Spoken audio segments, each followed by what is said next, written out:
Hello, everyone. Welcome back to Streaming Alchemy. I'm John Mahoney, and on today's show, we're going to do a dive into the actual scripting commands needed to control elements in GT title design. Things like changing the color of text or blocks, changing or replacing graphics that you want on a GT title. So that's what we're going to be covering today. But before we get into that, I'd like to invite everyone, if you have any questions, any comments as we go along, just post them in the comments and we will try to get to everybody's question here on the show. Also, if you'd like to join us live on air, we have a link to our live to air system to get you into the show. So somebody from the studio will get you on if you'd like to join us.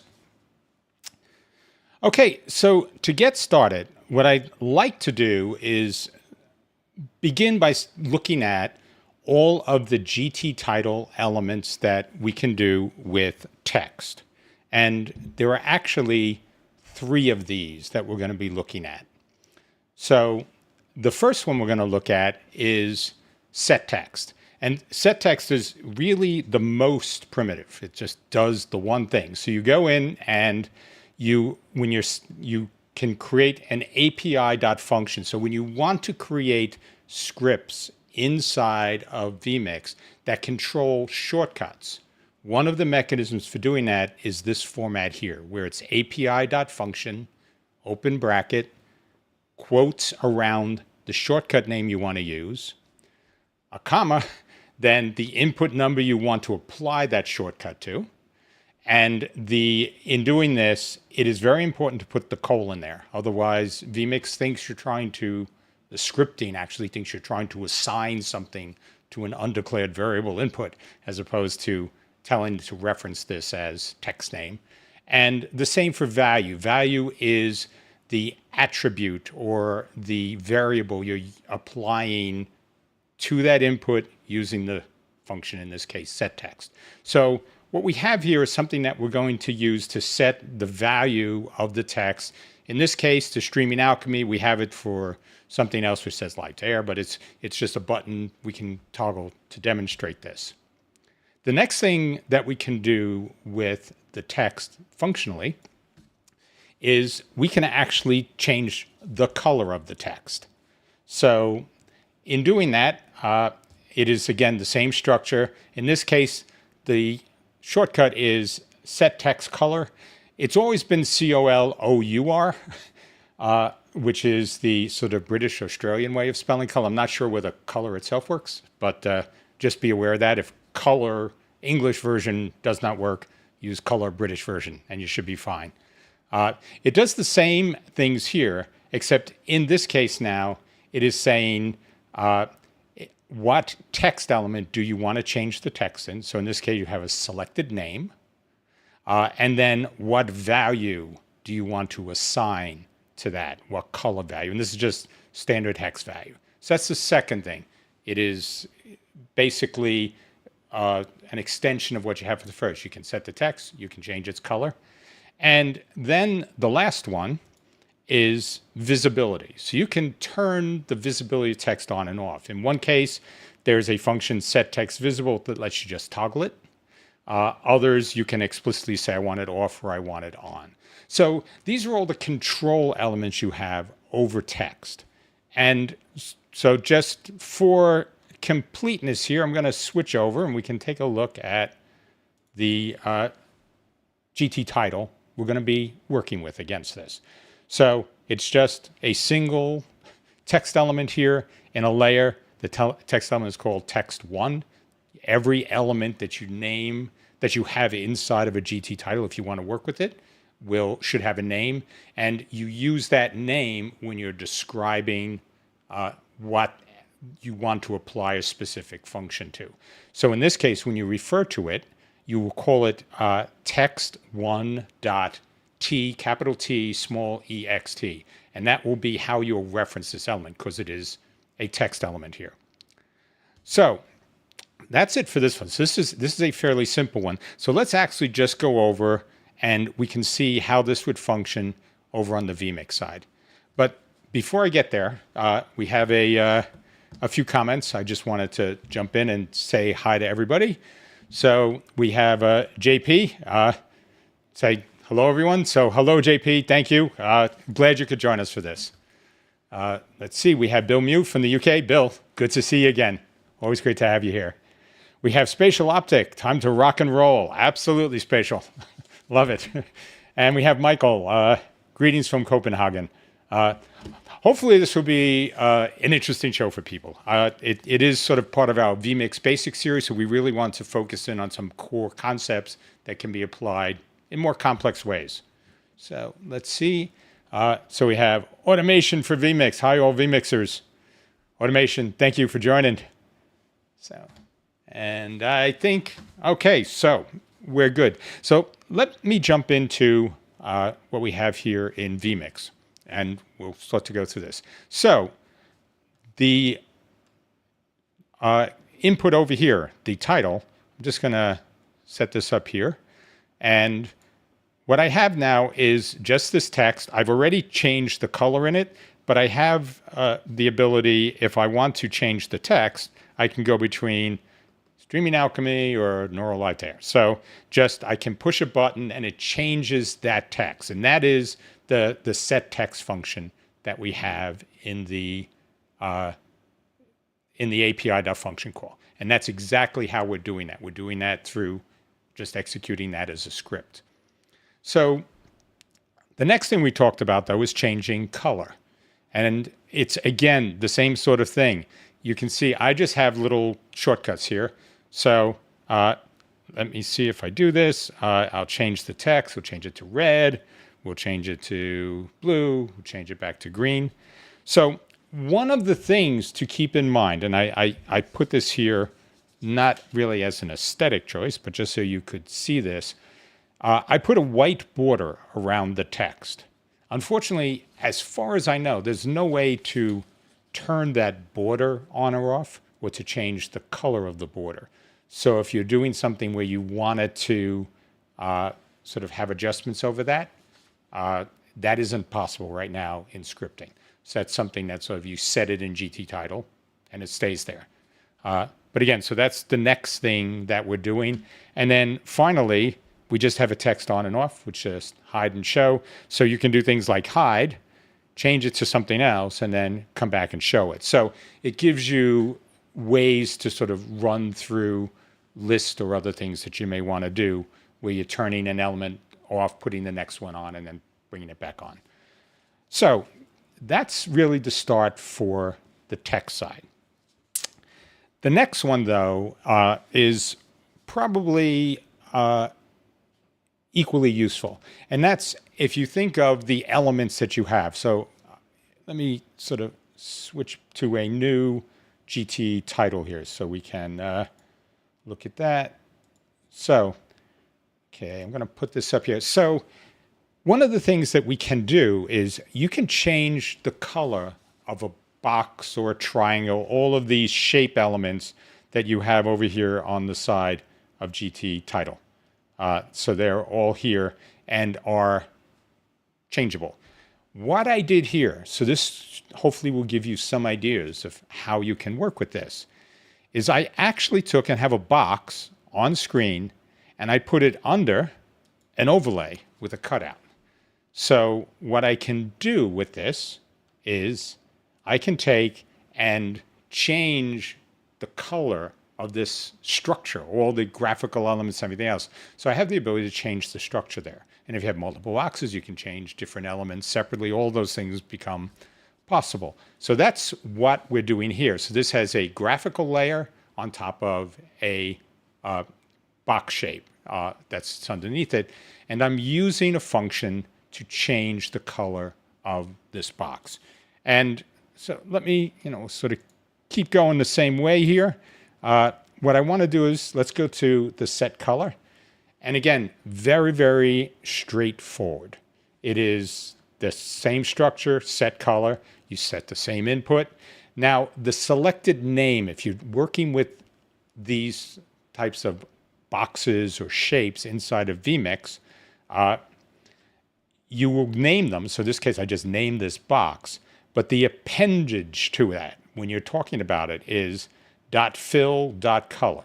So my assumption is that this is going to let us do different things with these over time, and it was sort of built with a bigger view of what could be happening. But this right now is going to say set the box in stream state named box to this color here, which is red. So that's the way we have this set up. So it actually, if you look at it inside of VMix, if I switch over to VMix here, what you will see now is I have the ability to just take and change the color behind this. So this can be very useful if you want to do things where you're trying to show the state of something, but it may have nice, graphics that you want to go with it. It can work with semi-transparent things. So you could turn around and sort of just put a red glow or a blue glow behind something. And that could be useful, especially if you were using it for different types of graphics or indicators where you wanted to like show the team that's winning or losing. You could have sort of the losing team in red and the winning team in green and just sort of have that slight tint or different tints based on margins or other creative uses. But this should give you an idea of how that can work. And it's, again, very simple. You can see it's relatively quick. I just press the button and it changes. So very useful for that. The other thing which I will go into in our last section is I put some numbers up here. And I'm going to be using another feature inside GT Title called countdown timers to show you how to do some stuff. So I just put that there because we're going to use that later on. But that's what that is. So that's just a countdown overlay that we will be using in the future. But that's why that's there in the title. So the last thing is, in terms of the direct functions, is how do you work with images? So before I go there, though, we have a few more questions. So let's see. So we have Vlad saying it's 2 a.m. right now. Oh, Vlad, I do not envy you. We do record this, so if you need some sleep, that would be great. So let me see. We have Michael Quist. He's saying if you can change the color of the border, you can make it disappear by giving the same color as the text. Yeah, I mean, there's different ways that you could sort of work with that. You could do sort of a box which is on the outside and then a slightly smaller box on the inside and change the two colors. So you can create sort of a rectangular border or a circular border, something that has a definitive shape that you can sort of just enlarge and place something else in. And that could give you that sort of border capability. But if you set a border inside of VMix GT Title Designer, that is not directly accessible for change. But there are ways to get around that visually if you're trying to look for that type of look in your show. So let's see. So Vlad is watching from the Philippines. Where or how do you test your script? Directly in Visual Basic? So for a script like this, this you can do right inside of VMix. So since you're asking this, let me sort of jump over here, and I'm going to go over to our scripts. So basically, what I have set up for these scripts, I can run these. So if I'm sitting here, let's see if I can do something where I have this box over here. So if I go in and let's look at the script. That's the script that I have. Now, VMix's editor is not very visible with on screen, but so this is exactly what we were saying we had over in Visual Studio. So what I do here is I just type this in. This is in the edit script section. I give the script a name and usually set it local unless it's something I want long term. And then from there, I can save this and close it. But from here, I can just go and say, start the script and run it. And so you can see that script just changed its thread. So I have the ability for basic scripts, where it's a few lines to do, to do something that is, pretty quick to iterate and test. If, though, I'm doing something more complex, where like some of the shows we do, we're reading the VMix XML, and we're doing decisions based on all of that. Those types of things, what I will do is I will edit them in Visual Studio Code, which is free. So you can get there. You would set it up as Visual Basic as a project. And then when you edit everything, it gives you, sort of color coding. So if you just switch back over here to the Visual Studio screen, you can see that it makes it really easy because it's breaking things up in a way that are logical to you, where you're seeing these string identifiers that are being applied to the different structures inside of this API. They're all separated in color. So when you look across, you can see that. You get to see that the brackets for the parentheticals around here, they match. So it gives you a lot of help. But it means that when you work this way, what you have to do is you have to work in Visual Studio Code, and then you just cut and paste that into the script and run it in VMix, make any changes and go back. This also means that for more complex scripting, you can save this outside of VMix, because some of these things you may want to use and modify for different productions, especially if you're investing a lot of time in this. So that gives you a way to sort of save that in your own library of scriptable functions. So long answer, I know, but hopefully that was helpful in sort of level setting. Okay, so I think we had a few more questions here. So I wish VMix would allow you to move the scripts around, even installing a finder filter function. Again, that's another thing that is really great with Visual Studio Code. If you are saving these things, you can go in and you could say, I want to open up a directory. And it will look at all of the subdirectories on that and all of the Visual Basic scripts you have, and then you can search for stuff in there. So say you said, I know, a couple of shows ago, I used something that, set, a color for, some sort of border or something. You could go in there and just say, what's the function I was looking for? And it'll come back and give you a list of all the files with that function in it. And you can just click and go to open it and select that line. So it's very useful for that. But I agree, both Spatial and Michael are saying it. I would like to have more script management capabilities inside of VMix. It would really be great for a lot of things that people like to do. So let's see. So who else do we have? We have Cinco Van Kloon. Hopefully I said the name correctly. Thank you for joining us, and good evening to you too. And then we have M12 Pop. Great content. Yeah, I appreciate that, and I hopefully that's sort of our reason for being here at Streaming Alchemy, is hopefully getting people to think of different ways that you could apply the creativity that you have. Much less than, that's much more important than simply looking at what we're doing here as sort of an end goal. So thank you. So JP says, can you show how you assign the shortcut to the script? How is the script linked to the shortcut name? Okay, I will do that.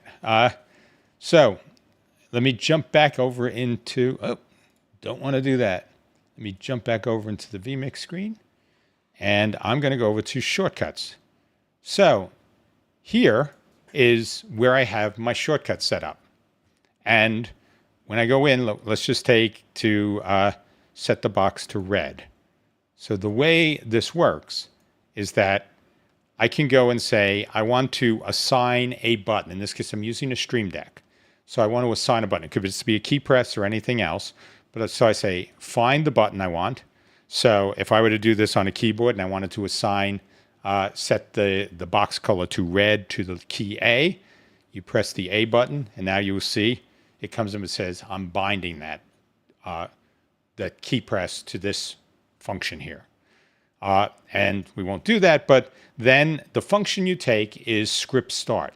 So in VMix, you have basically all of the functions. If you think of anything that VMix can do as a shortcut, it's all in here. So you could set any of these things up. Because we're doing this in a scripting framework, we actually are using, you can go down and say, I want to use the shortcuts assigned to scripting, and there are a range of them. Script start is the one we're using because we have the scripts elsewhere. But you have something called start script dynamic, which would let you just in the value section type in a short script and run it right from here without having a separate script set up. So different ways to do it, but that creates the binding. And so I put the name of the script, setbox red, and I click OK. Then anytime I press that button on the Stream Deck, or the key A, if we were doing that, it'll actually execute the script. So, all right. So let's see. So Vlad is saying, really helpful. Yeah, Vlad, I'm always happy if you can't stay up late. Just post questions in the Facebook group. Post them in the comment section on the YouTube replay, and I try to get to them. I don't always do it as quickly, but a lot of options. We try to be accessible here. So, thank you. Okay, so let's see. So Space says the early videos on scripting helped me a lot. Yeah, I mean, those two, I think, sort of do it as two jumps where you start with just combine scripting with shortcuts and then more into real Visual Basic scripting. But yeah, so if you want to go back, I think those were in season 2, so should be good for that. So let's see. So we have Cinco saying, do you have any idea how you can start a Node.js script with a Stream Deck in Companion? It's not a stupid question. I would have to look up how to do that specifically. So I apologize. I don't know it off the top of my head. But Node.js will run on a separate system. And that's running sort of, it at least initiates from a command line. So it would just need to be some way you could bind that in. I'm not sure offhand, so I don't want to, just sort of guess here. But that's something I can look up. So good question. I'll have to get back to you on that one. So, and like I said, don't worry, if some things are a bit off topic, because I said that's your next thing, but that's okay. If I can talk to it in the context of the show, definitely I'll try to get back to you. So just post it in a comment on whatever platform you're on. I'll try to get back with a more complete answer. But thanks, Senko. Appreciate that. All right. So that is the next thing that I wanted to do in this is go through the graphic side. So inside of GT Title, you have scripting capabilities to, let me do this a little bit wide here. So do the word wrap. So you have the ability to change the image that you have set up inside of a GT Title.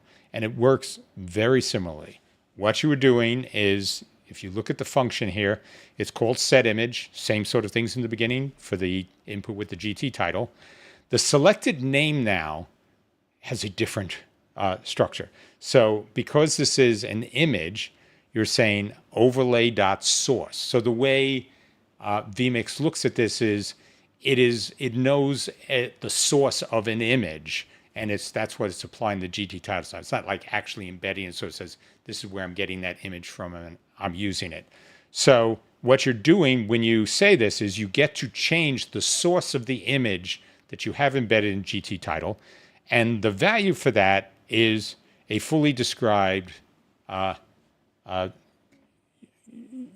URI, basically. It can be a URL, something on the web. It can be a file location like what we have here. And it works with PNG, it works with JPEG. There may be a few other formats it works with, but all I have to do is basically use this to say, change that image to this value, to the image that's at the URI location specified in value. So we're using this now on the same image where I had an image overlay on top of a box that I was changing the colors. So let's switch back over to VMix here. And what you can see is if I want to say, this this is we're streaming live. So that would be what we have here. But say I wanted to have something right before we were streaming. So I could have something where it says starting soon, and that could be in green. So I could now set this up, and all I did was I changed the overlay image that I have with the cutouts in that same thing. So now I'm using this as a basically variable signage with different colored lettering.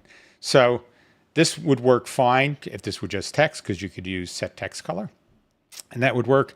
But when we have the live image, this is a little more graphical, and so that's where that wouldn't work.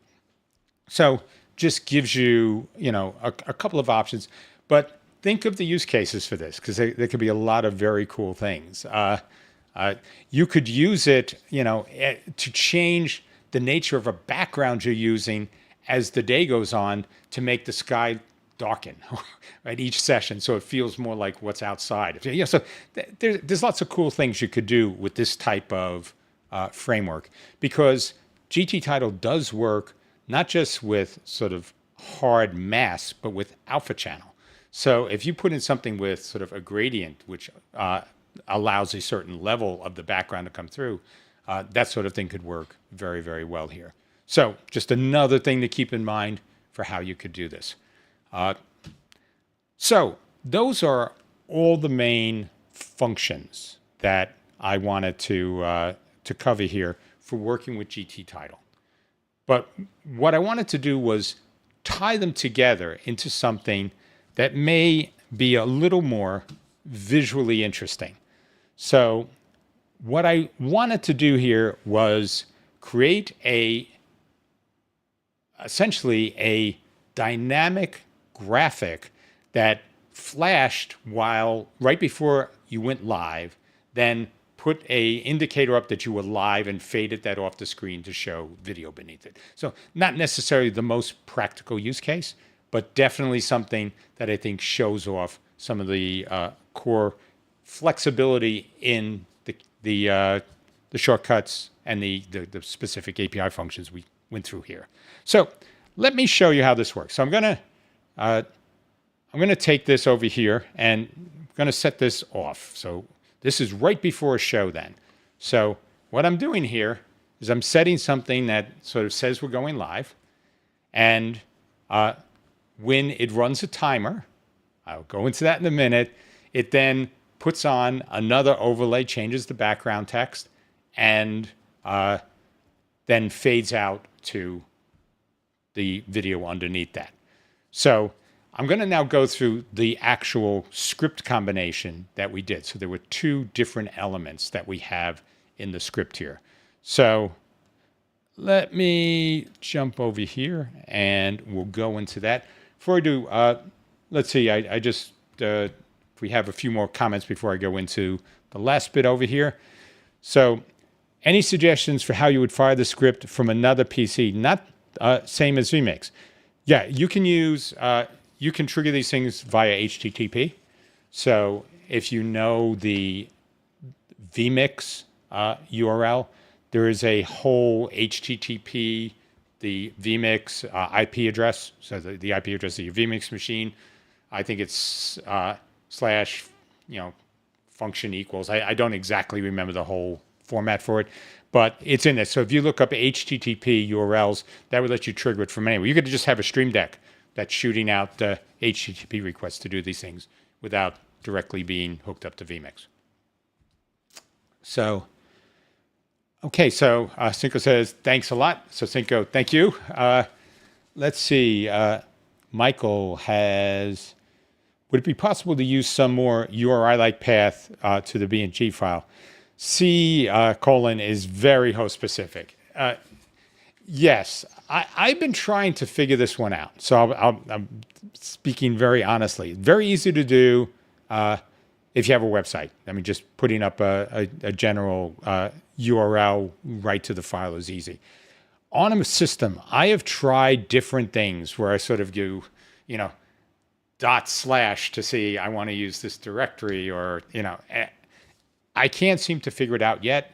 It is something that I'm definitely going to going to work on, and I will share that when I figure it out. I just haven't had a lot of focus time for that, but definitely another very good question. So I apologize. I just don't have better answers for you right now, Michael. But yes, I agree. That would be so much easier to use. Let's see. So Live Mix Mastery.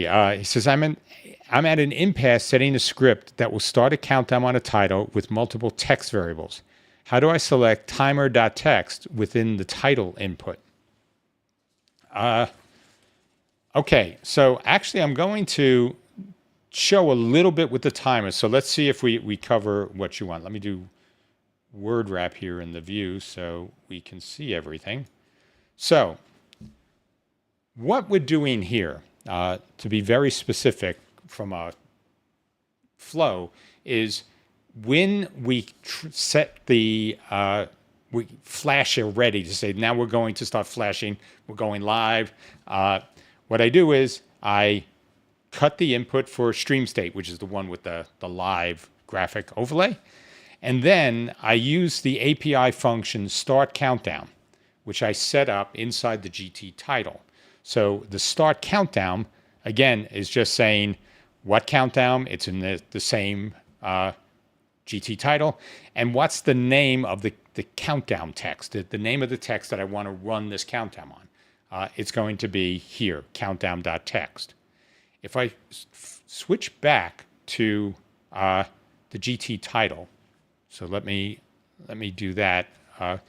That will be over, actually switch back to VMix here, and I will show, if I go into title editor, what you can see here is that you can have your images, anything you set up for colors or whatever.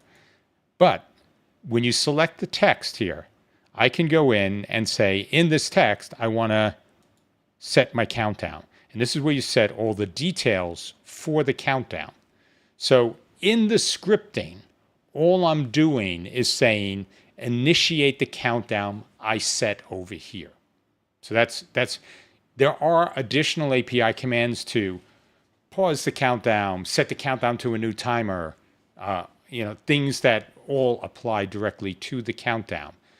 So all I'm doing now is saying, we set up a countdown in the timer, start that going.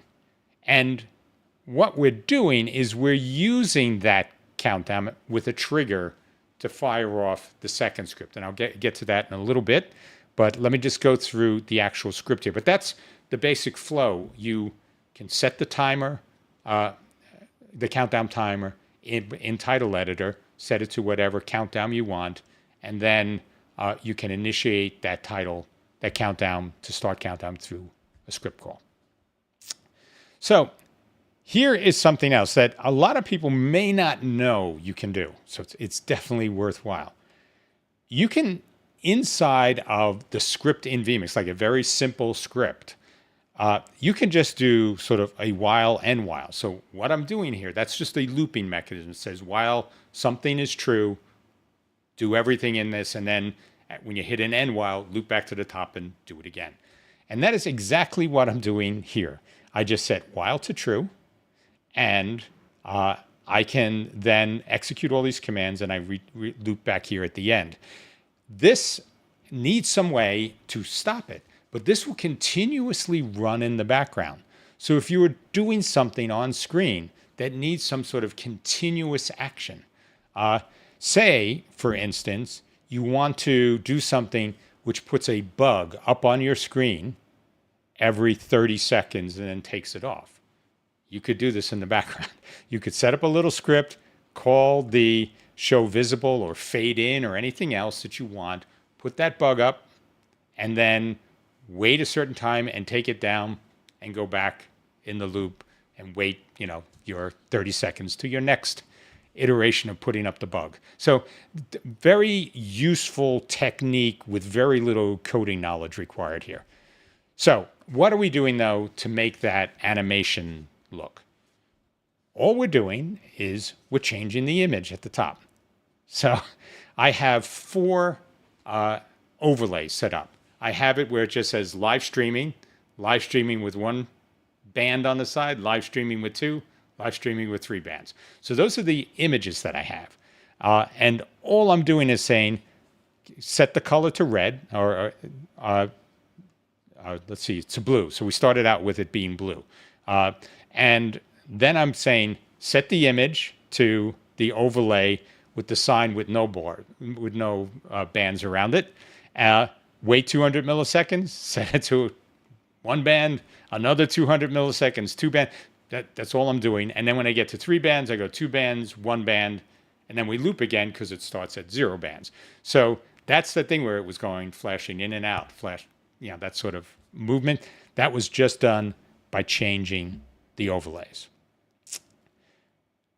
But if we want to stop this at some point, so clearly we don't want that flashing all the time, we have a second script that we use here, which is called go live.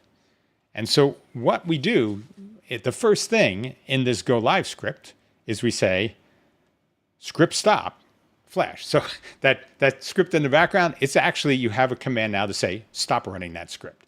So that's the first thing we do. When we say we're going live, stop running that script, and then set the image to the sign which has just the 2 bands for live, set the background color to red, and I sleep 300 seconds to make sure all that stuff happens. Then I take the example video we want, put that in preview. I sleep 100 milliseconds to make sure it gets in the preview, and then I fade that off, or fade into the example video over 4 seconds. So it's a very slow fade.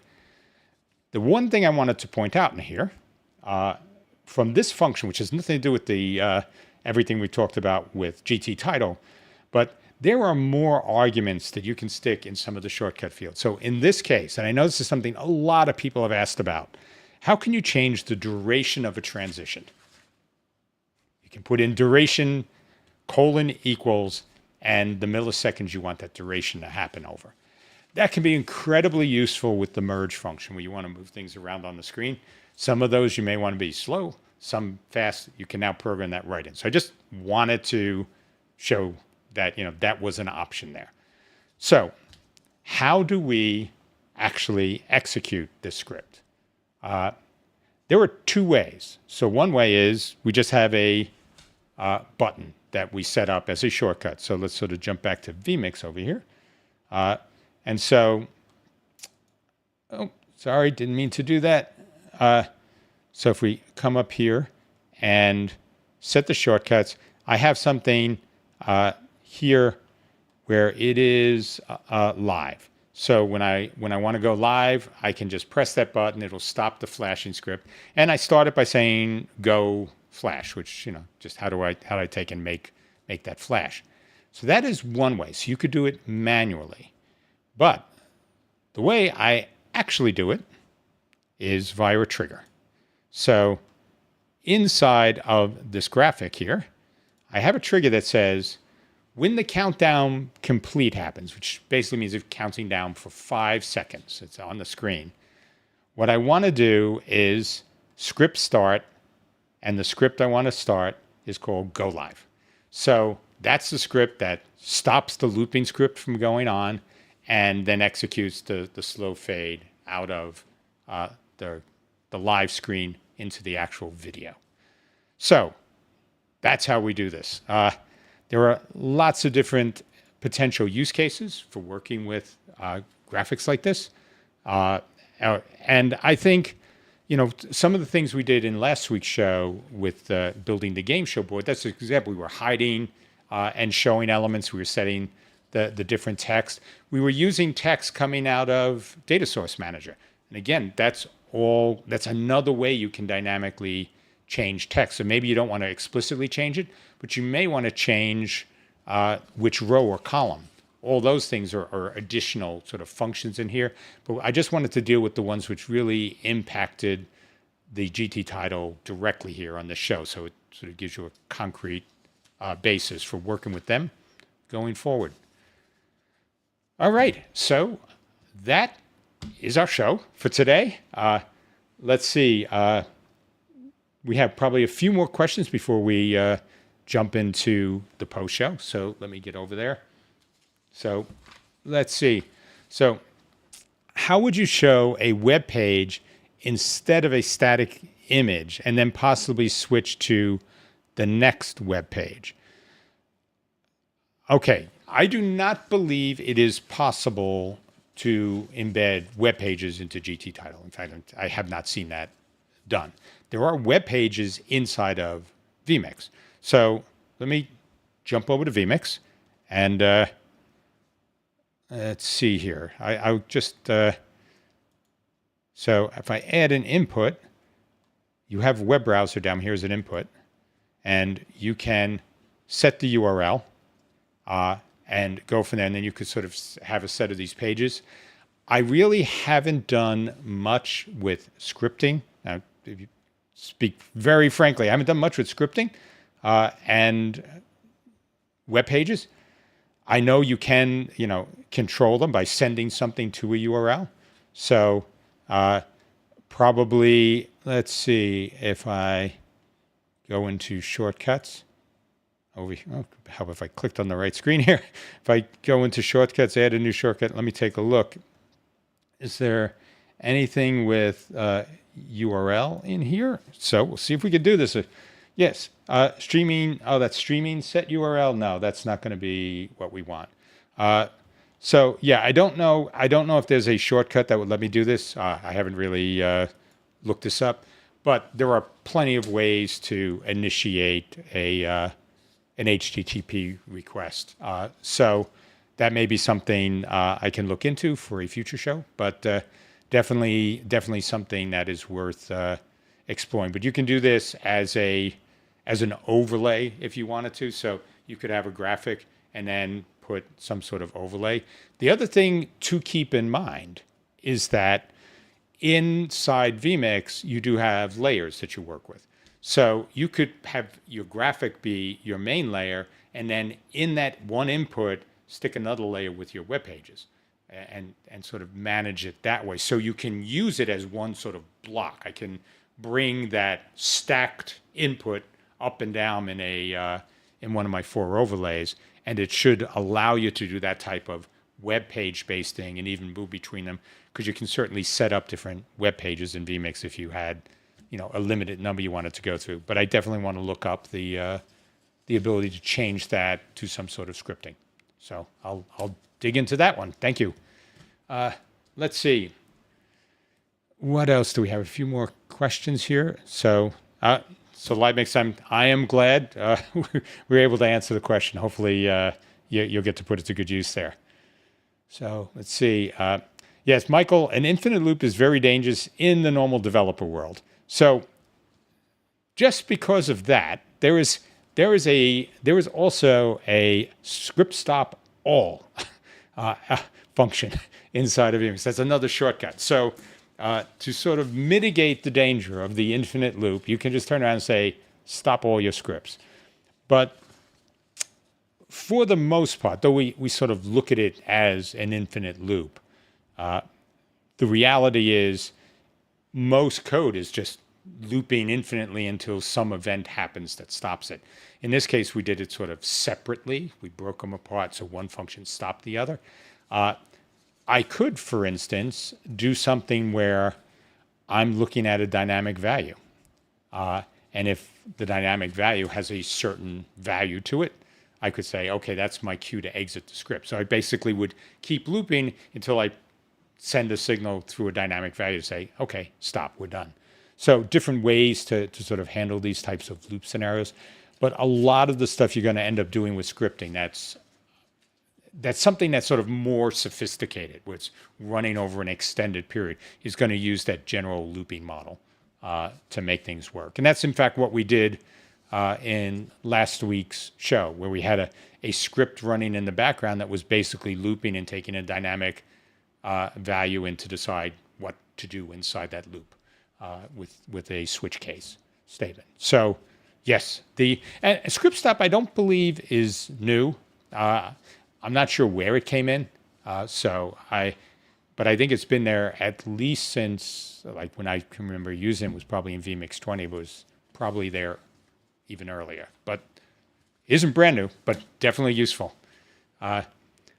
So JP is saying, thanks, we use an HTML rotator for some of our sites, which then rotates iframes. It would be great to fire these iframes on a Stream Deck.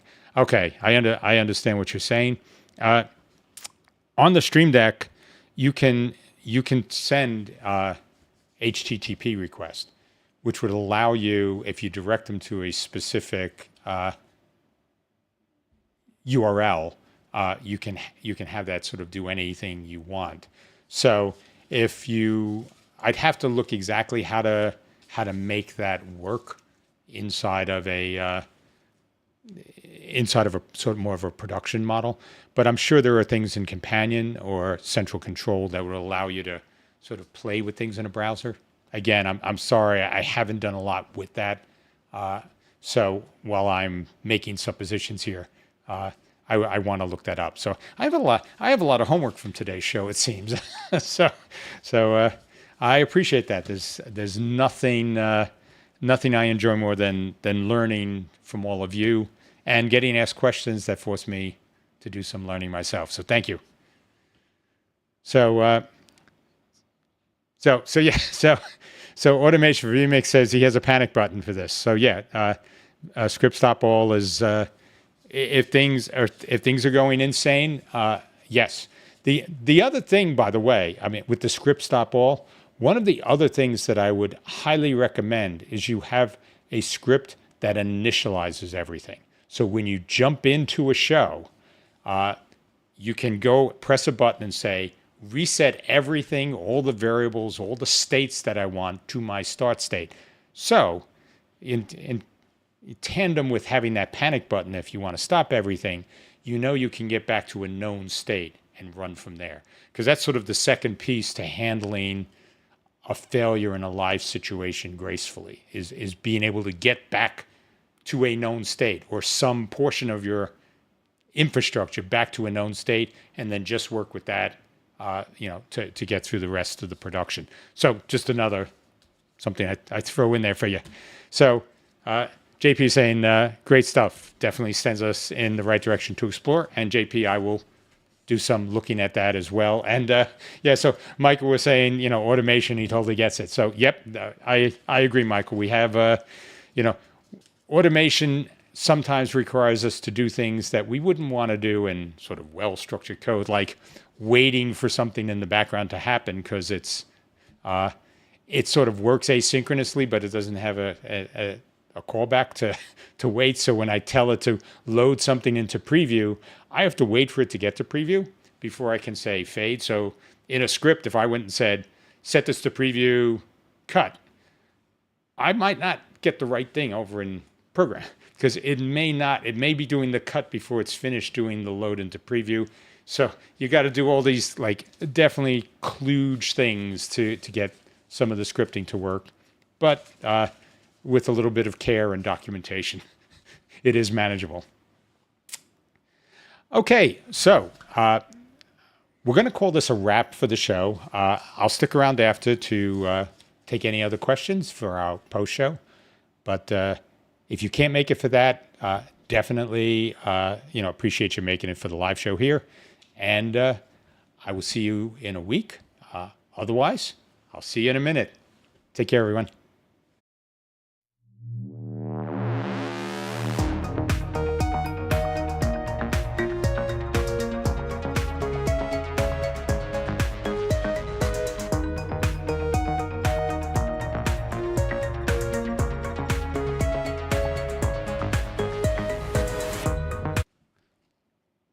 Hello, everyone. Welcome back to the post show. So Michael just put a question up.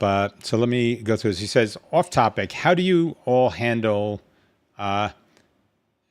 visible that you are having technical problems? I kind of lost free overlays, which switched to layers instead. So okay, there is a few things that you can do to handle production problems. So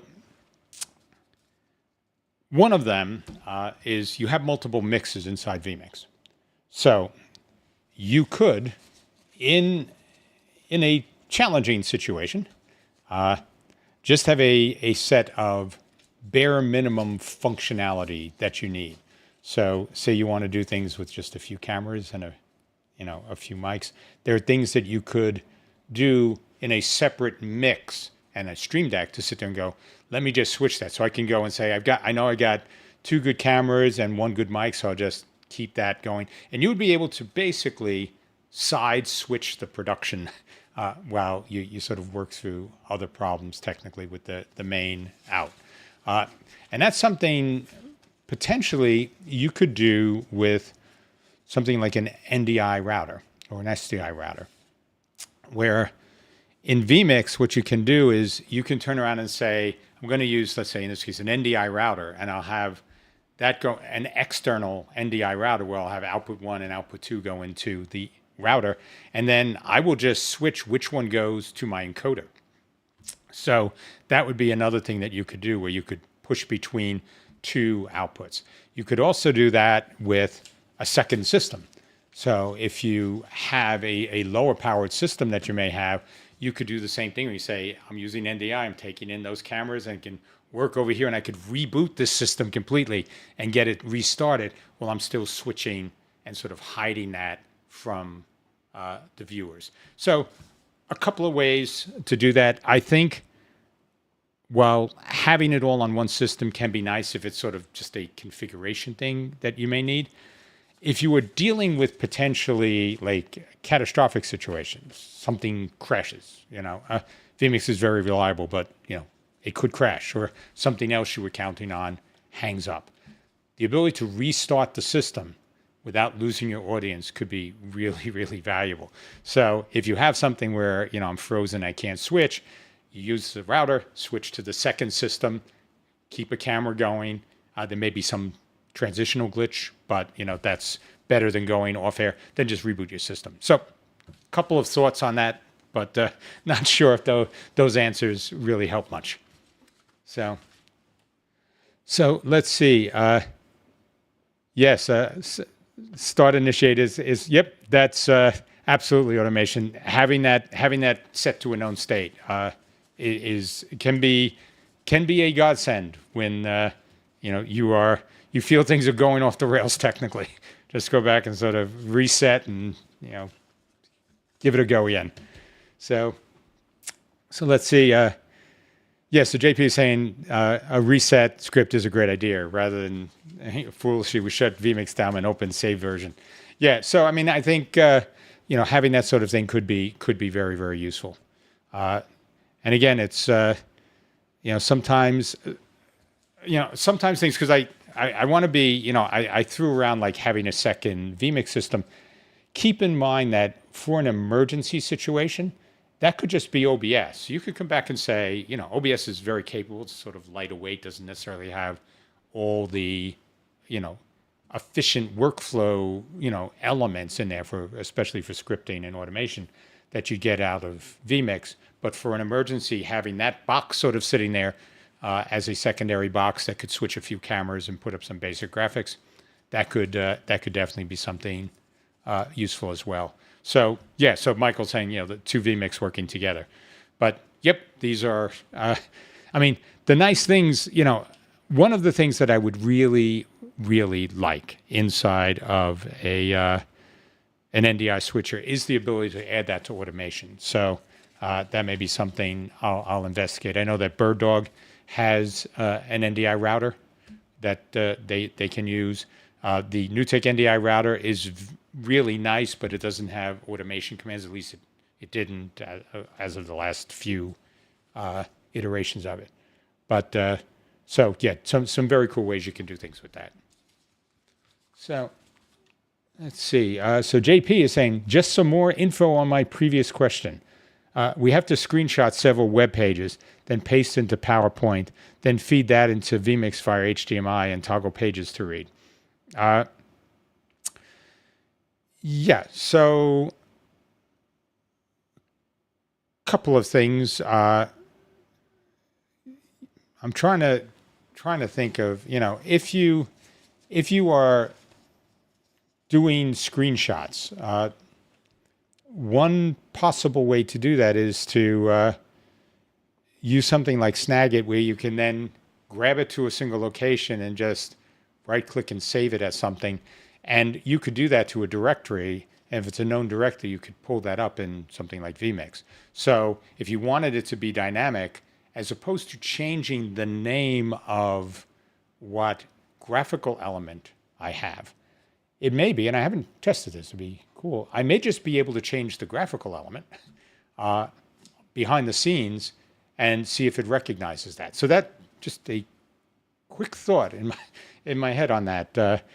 But if you needed to do something, it may be something where you could toggle it, where you say, okay, I'll save it to 2 and go to 2, so you can trigger it to refresh it, and then use it the other. So you sort of just one active and one sort of staging for the next slide, sort of program and preview for your images, and do something like that. So that may be a useful way to handle grabbing still frames and integrating them without having to sort of cut and paste it directly. I mean, if you're using PowerPoint, of course, that's something you can do. And I'm not sure whether you can do embedded URLs or URIs in PowerPoint. That may be the case too, where you could just write it somewhere and PowerPoint will pick that up. I think you can. For some reason, I think you can embed those things into PowerPoint. So that might be another way to handle it. Okay. So Michael's saying that he runs all his cameras and other visuals on NDI, and he's had a problem once where window got a blue screen just like that. So he narrowed it down to, I guess that's a DDL send problem. Still trying to find a safe way out of that. Yeah, so the easiest way to do that is to simply have that NDI feed go to multiple places. There are lots of ways to do that too. So if your camera is like really struggling and can only really send one NDI feed, one of the things you can do is you could send it to NDI Studio, and the NDI Studio can act as a retransmitter. So you could run NDI Studio on a more powerful system, and you could have that one NDI signal then farm out to multiple end destinations. So one could be VMix, the other could be a backup system, the other could be directly into an NDI switcher. So you could sort of say, I got 3 fallbacks. I got system 1, then I could go to system 2, and then I could just go to the camera if I need to and sort of have embedded audio in that. So different ways. So if it's an NDI send problem, okay, that's if it's an NDI send problem, that's probably something firmware in a camera, or if it's another system, then it could be the NDI stack and that got corrupted somehow, or something else stomped on it and created an issue. We have found NDI to be very, very reliable. The key to it is having the right network in place, and that's something I can't emphasize enough. If you're going to cheap out on things, do not cheap out on your network if your production is NDI. You will pay for that time and time again. And more importantly, it'll be something clients will see. If you have something that just works out the box, a well-structured network environment will definitely put you in good standing with the clients you work with. Nobody's ever complained that, if people complain when things go wrong. People don't complain, when they don't see any issues. So not having anybody notice your troubles really starts with having your network be reliable. So yeah, Michael, I agree. So Cinco is asking, did you do a show on how to collect input names via the XML call? I didn't do anything on that directly. We did do some shows on the XML with, if you're talking VMix call, we did do shows on reading the XML from live to air. So if you look back and just sort of search for live to air or things with multi-box, I forget exactly what shows we did it on, but we do show how to do that in scripting to read the XML that live to air puts out and use that in as basically as a data source inside of a GT title as well. So you can do it either through scripting or you can do it as a data source. So the easiest way is probably via data source if you're using that. But plenty of ways to to pull any type of textual data from XML. So let's see. So Samurai Intellectual. Oh, I love that icon. Your avatar there. It's great, Samurai. I know last year you mentioned you might do a show about running VMix from an Amazon EC2 instance. We have not done that yet. That is on our list for this year to set that up and do that. We're just I've always been very honest to everybody here. We have a lot going on the business side. So sometimes setting up something like that takes a couple of days to get it sort of all done and documented and prepped. So it is on our list of shows we would like to do this year. So if we have that date, I'll definitely post it for everybody so you know. But yeah, thank you for keeping us honest here. It is we definitely want to get that done. So thank you, Samurai. So Michael's saying he loves NDI. He's upgraded the network since, so he has more than 10 times max users. Yeah, you never want to run with anything that you're using, any technology you're using in a live environment. You never want to run to the edge. For us, when we look at hardware, if I'm running my CPU past 60% or my GPU past 60%, I'm looking at that and I'm very nervous about that. That's not a place we want to be if we're doing a live show. There are too many things that can go wrong, too many bottlenecks where if you're at that edge and something small can tip you over, it's likely to do that at some point. So yeah, I agree, Michael. Having that extra headroom is worth its weight in gold. Yeah, so for us, we do all of our main systems come in as 10 gig over a SFP plus connection.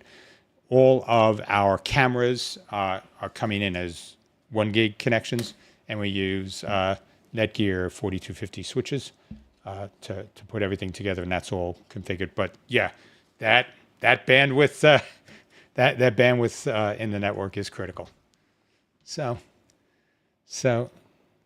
yes. So Michael, and Samurai, we are taking that to heart. So thank you. We'll definitely look at an Amazon cloud deployment show for VMix. So Michael is also asking for a show on the concept and usage of central control. That's something else. Let me put that down because we touched on central control in a previous show, but maybe doing a much more general show about it. Sort of a central control basics would be a good idea. So, yep. And what I could probably do for that, by the way, is I could probably get Joe DeMax on for at least some part of it if people had questions or wanted to do something with that. So, yep, definitely another topic there. So, I'm just writing these down. Oh, yeah, I'm sorry. I'm mentioning Joe. Joe DeMax is the developer of Central Control. So he's the man who'll have all the answers. So I can definitely go through the basic setup for it, but it does a lot more than we're using it for. So it's an incredible piece of software. So JP is saying, looking forward to playing with HTML remote via Stream Deck. Yeah, the fact you can just put an HTTP request into your Stream Deck, and you can do multi-action requests in Stream Deck. So you could do something where you could do an HTML and then switch to direct an HTML command and switch to something else and have it do other functions. So in a single button press, you can stack controls just with the Stream Deck. So it's sort of a mini scripting capability baked into there. So yeah, and the more you can the more you can avoid, long cable runs, the better. The other piece, this is if you are using the stream, so we use the stream. So this is like, we had this sort of, get this in camera shot here. So we're using this, and I know it's really hard to see. I'm going to lose the focus. So that didn't work at all. But in here, I do all the setup for the show at another location with another Stream Deck. And so every time I come over, if I'm using the VMix, which is why I was holding that up, all the little VMix specific iconography in here, it is my VMix, my Stream Deck inside the studio has different activator numbers, different triggers. So I have to go in at the beginning of each show. I can load the session, like load the what I save as the preset in my Stream Deck, but then I have to go in and map the new values for each button push back into VMix. I may not be doing this right. There may be some way to do this, but I haven't seen it. So that's the other thing that an HTTP approach gives you, is that if you have that set up, you can do that sort of thing pretty simply. And I really would like if VMix could add that into their interface, because one of the nice things about the way now NewTek has a whole set of Stream Deck buttons for their TriCaster line, and what they let me do is say, in one location I can put the IP address for my TriCaster, and then all the buttons that I press, which have functions tied to them, will use that IP address. I'd love VMix to do something similar, where I could sit there and go, just put in an IP address for my VMix system, and then if I move to another system, all I have to do is change that one IP address, and everything would work. So that would be very, very nice for if that were possible for them to do. So throwing that out there. So Samurai is mentioning you'll need to central control to do the EC2. Yeah, if you want to do it in a practical way, central control is probably one of the best tools out there for working with instances in EC2. And, it does a lot more than that. So, there are definitely some things where you can control audio faders on, and use that to control audio up in the cloud, with EC2 instances, or, basically, whatever you want to do, remote cloud-based. So, yes, thanks, Tommy. That's a good point. Central control is really cool that way. And, definitely something that may end up actually being a two-part show. There's a lot in that. So Michael's saying the Stream Deck with the companion software, you can control another PC with VMix, even though your Stream Deck is USB connected to another PC. Yeah, so that's companion is something. We support companion with our own product, and it's definitely, that's one model of doing things, and central control is sort of a slightly different model for doing that. But yeah, having some automation system for these things is really important. And I'll be honest, the reason we just use the VMix plugins is because of time. When we put the shows together, adding a lot of the automation stuff could be, sort of the Stream Deck elements is the last thing we do. Because the way I typically do this is that I'll map everything to my keyboard, in VMix. So I'll sort of just sit there and I have my map of keys that I'm using, so I can test and get everything up and running. And then when I get over to the studio, I set them up and use them with the Stream Deck and put those keys there. So yeah, if I had everything set up with Companion and we're doing that, and if this were something I was doing for a professional client setting, I would definitely be using something like Central Control or Companion to do the automation. So is your Stream Deck plugged directly into your VMix PC? Yes, in this case, this is plugged into the VMix PC, and that's why I can use all the VMix sort of Stream Deck plugins to make this work.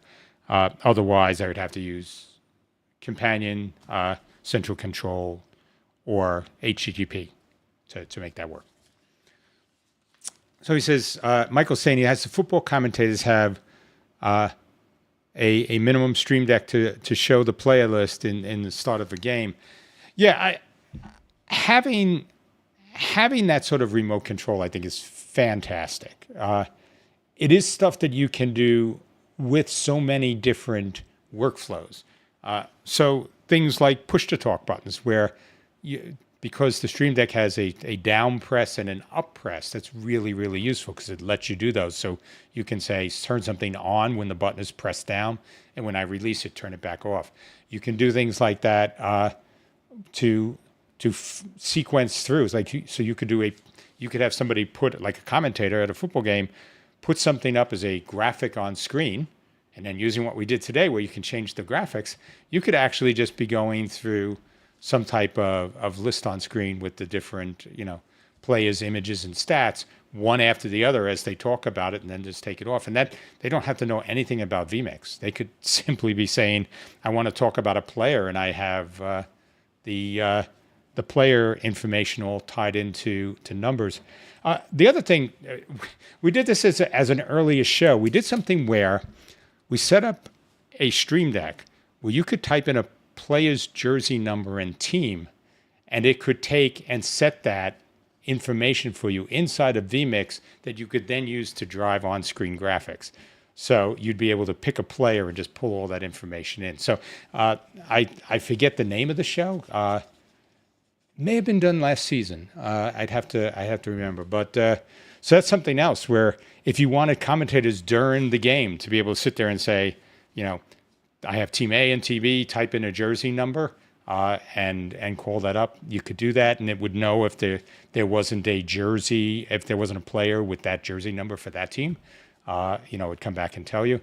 So yeah, you had some stuff in there that could be useful as well as a way to have your commentators work with a Stream Deck without doing anything to mess up the VMix session. And the other thing with that is they can set things with that, but you can still control it from VMix. So if you're sort of sitting there going, I can have them play with one graphic, and I decide when that graphic goes up or down. I can do that myself. So it sort of provides that distributed control where you let them set what they want, and then you can put it up if it makes sense, or leave it up if it's something that you want them to be able to do interactively, but ultimately you still control it. Okay, Michael saying he uses Companion before I got the knowledge of scripting inside VMix. Yeah, I mean, even with that, there's a lot of stuff where scripting can be overkill, but there's other things where, it is the fastest way to do some stuff. If you just need to get something on the door, make quick changes, before production. But that's not something any of us ever do. We never touch a working show, and potentially break it. So we never do that. So that is definitely hashtag sarcasm. But we all have done that. I do that here, and usually I pay for it. So, but thanks, Michael. So let's see. We have any other comments? So no, okay. I think that's good. So if we have any other questions, get them in. Otherwise, this was I know this was a sort of simple show, but it was actually fun because it let me focus on like a few technical things, because lots of times we build sort of big scripting things that don't necessarily dive into the core nature of the functions themselves. And that was fun on this show, where you actually got to see how the scripts, how the commands with the shortcuts in a scripting context can work with the different elements inside of a GT title. So I hope you found that useful, everyone. But I think we are probably at the point where we can wrap things up. So thank you, everybody, for hanging out for this post show. A lot of fun, a lot of great engagement here. I got a few takeaways from this as well. But until next week, we'll have another show. But be well, be safe, and I'll see you then. Take care.